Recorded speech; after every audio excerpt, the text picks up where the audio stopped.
Hi everyone, Rob here at the Edge Power Sports. We're going to go over some things that we've been seeing through the shop recently, and kind of not sure why this is going on. Maybe it's from the EV side or some different mindsets on that.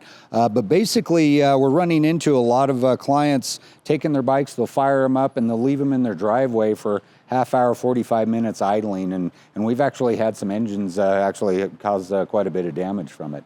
It's one of those situations where it's hard to do a warranty on something where it's hard to prove, hard not to prove, but we're getting all these weird little stories about clients overheating and burning down their bikes. Okay, gang, so the reason radiators are on a motorcycle is they require airflow to go through that radiator to cool it down. So if the bike is just sitting stagnant, it's going to constantly build up heat. There's absolutely zero airflow going past this engine, and you can do damage to things. I mean, about the only thing I see really idling or designed to idle is kind of a diesel. So it's they're not designed to sit there and idle in your driveway or your garage.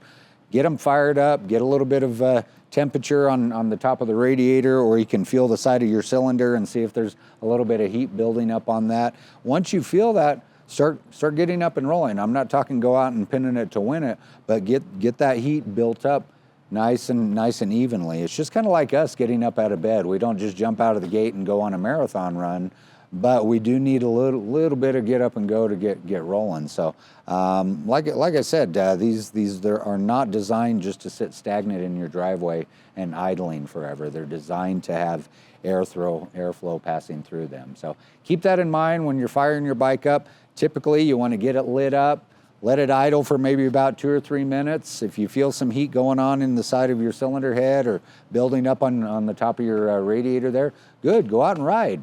Don't go out and go crazy and start bouncing off the rev limiter right off the bat, but that's your time to get the bike up and get some airflow moving past that through all the coolant system, even flowing past the engine, all that. It's required to have some airflow. So keep that in mind when you're warming up your bike so we don't have any meltdowns in our driveway, and hopefully that helps you out, gang. All right, see you next time. Thanks.